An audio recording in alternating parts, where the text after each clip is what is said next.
Hello বন্ধুরা, এটা হলো সরস্বতী পুজোর দিন। মানে এবারে তো সরস্বতী পুজো দুদিন পড়েছে, রবিবার সোমবার।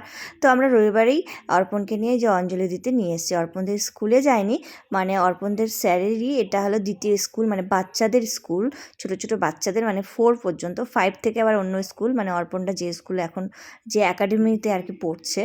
তো যাই হোক, তো চলে এসেছি অর্পণকে অঞ্জলি দিতে। অর্পণকে নিয়ে আর কি 12টার পর পর মানে স্টার্ট হবে অঞ্জলি দেওয়া। তো এসে দেখছি মানে জোগাড় হচ্ছে আর কি।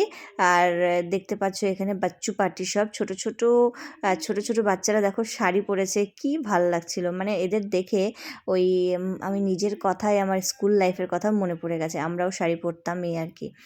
তো যাই হোক, এখানে ছবি তোলাতুলি হচ্ছিল, আমিও কিছু অর্পণের ছবি তুললাম। কিন্তু অনেক দেরি হয়ে গিয়েছিল। অঞ্জলি অঞ্জলি নিতে নিতে ধরে আমি 12টায় গিয়েছিলাম, ও ঠাকুরমশাই 3টার সময় এসছে। তো এতক্ষণ আমি থাকতে পারলাম না, আর অর্পণকে দিয়ে বইঠই দিয়ে চলে এলাম। অর্পণকে বললাম, বাবাই তুমি অঞ্জলি নিয়ে এসো। অর্পণ পরে অঞ্জলি নিয়ে এসছে। তো যাই হোক, মিনি ব্লগটা ভালো লাগলে লাইক করো। টাটা।